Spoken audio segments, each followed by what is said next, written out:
Hello, this is the last lecture on Chapter A. There is one video after this video for Chapter A, and the next video will help you get started on your homework. I'll actually work through some problems from your homework.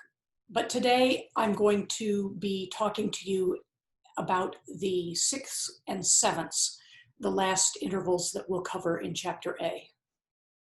Sixths and sevenths are larger intervals. And for that reason, I don't recommend that you try to count the half steps in them to figure out what the quality of the interval is. I have three other ways of approaching the sixths and the sevenths that may work for you. The first technique is to think of sixths and sevenths as consisting of a perfect fifth plus a smaller interval. Perfect fifths are fairly easy to identify. Most pairs of natural notes that are a fifth apart are a perfect fifth apart. The interval from F up to C is a perfect fifth. And if this were an F sharp, then the F sharp to C sharp would be a perfect fifth. So if you were asked to construct a minor sixth above F, you could start by constructing a perfect fifth, and then just go a half step beyond that. A minor second above C would be a D flat. F to D flat is a minor sixth. If we make the second slightly larger, and we take that perfect fifth plus the major second, we will have a major sixth. Go out another half step, a perfect fifth plus a minor third is equal to a minor seventh. And if we take the same perfect fifth and we add to it a major third, we'll get a major seventh. Notice that because these are addition problems, the smaller the thing we add to the fifth, the smaller the resulting interval. Or the larger the thing we add to the perfect fifth, the larger the resulting interval. Another good method for identifying sixths and sevenths is to use interval inversion. Let's start by reviewing what Chapter A tells us about what happens when we invert an interval or turn it upside down. We talked about this a little bit in conjunction with fourths and fifths. The interval from C up to F is a fourth. The interval from F up to C, or from C down to F, is a fifth. A fourth plus a fifth is an octave. In other words, if we go from C up a fourth to F, and then up a fifth to C, we've covered a total of one octave. We can think of these two intervals as being the inversion of each other, because in one case the C is below the F, in the other case the F is below the C. So to invert an interval, you want to take the two pitches and either move the lower pitch an octave higher so that it is above the other one, or take the higher note and move it an octave lower so that it is beneath the lower one. As we've seen with our example of the fourth and the fifth, intervals that are inversions of each other will have their sizes add up to 9. Think about the unison added to an octave, or the second plus a seventh. 2 plus 7 equals 9.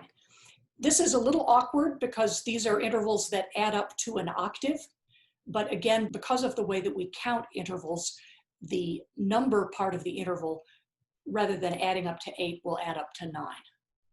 There's also a predictable way that the qualities of inversional intervals will relate to each other.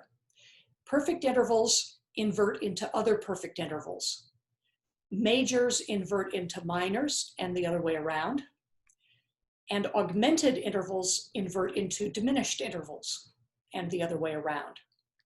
Example 8.12 from your textbook shows the octave from middle C up to C5. And within it, it shows different ways of dividing the octave into two inversionally related intervals. So for instance, here we have the minor second from C to D flat. If we invert that interval, putting the C above the D flat, we would have a major seventh. If we change the D flat to a D natural, C to D is a major second, and the inversion of that, D to C, is a minor seventh. Notice that because this is essentially a subtraction problem, we're subtracting the small second from the octave, to get a big seventh, or we're subtracting the big second from the octave to get the small seventh. It's because it's a subtraction problem that the minors invert into majors and the other way around. If you think of the octave CC as being a whole cake, let's say, if you take a very small slice out of the cake, then you're left with a bigger remainder. Or if you take a bigger slice out of that cake, you're left with a smaller remainder. And as we go on, each small interval, as it gets bigger, yields an inversion which is smaller and smaller. The minor third inverts into the major sixth. The major third inverts into the minor sixth. The augmented fourth inverts into the diminished fifth. And finally, the major seventh inverts into the minor second. If you're being asked to construct a major sixth above, think of constructing a minor third below and then move the note up an octave so that your third turns into a sixth. In this class, we haven't yet covered major and minor scales and key signatures, but it's likely that you are all at least somewhat comfortable with this information. If you do feel pretty good about key signatures, you can use your knowledge to calculate major and perfect intervals above a note, and although it doesn't work quite as well, you can also use your knowledge of minor scales to calculate perfect and most minor intervals above a note. The first measure of this diagram here shows F as the bottom note, and then we go up the F major scale to create a series of intervals above the note F. And notice that as long as we're using the notes of F major, all of the intervals are going to be either perfect or major. That is, the intervals that can be perfect will be perfect. The intervals that can be major or minor will be major. Let's say that you're being asked to construct a major seventh on A, a major seventh above A. Think of the key signature of A major. It has 3 sharps in the key signature. That would mean that the seventh note of the A major scale, G sharp, would be a major seventh above A. Now, you can use minor scales, that is natural minor scales, in somewhat the same way, but you do need to be careful because there's an exception. Minor scales start with a whole step. So the interval a second above the key note or the first note of the scale will be a major second. From that point on, all of the rest of the intervals generated by a minor scale will be either minor intervals, minor third, minor sixth, minor seventh, or they will be perfect intervals, perfect fourth, perfect fifth, perfect octave. One more small part of chapter A that we need to cover is the concept of consonant versus dissonant intervals. And this also is related to the idea of consonant versus dissonant chords. Intervals or chords are consonant if they produce a sense of stability, if they don't sound as if they need to go to or resolve to a different interval or a different chord. Dissonant intervals or dissonant chords, on the other hand, have some kind of a clash in the sound. We hear that clash as being a sense of tension or instability in the interval or in the chord, which requires it to resolve to a consonant. Here's some information that you just have to memorize.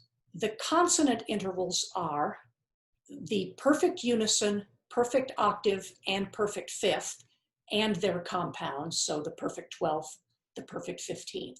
Also, the major and minor third and the major and minor sixth. We make a distinction between the consonances that have the word perfect in their name, and we call these the perfect consonances. And then by comparison, we would refer to the thirds and the sixths as being imperfect consonances. Now, the perfect fourth and the perfect 11th are a little bit peculiar because their sense of consonance or dissonance depends on context. In the exercises that you'll be doing for homework, you might be asked about a perfect fourth, is this consonant or dissonant? You can consider the perfect fourth to be a consonance, or you can consider it to be a dissonance. One will be true some of the time, the other will be true the rest of the time. So then the dissonant intervals are the remaining ones. The seconds and the sevenths, as well as their compounds, the ninths and the 14ths, these are dissonant intervals. Furthermore, all augmented and diminished intervals are dissonant. And, as mentioned above, the perfect fourth and perfect 11th are also dissonant some of the time.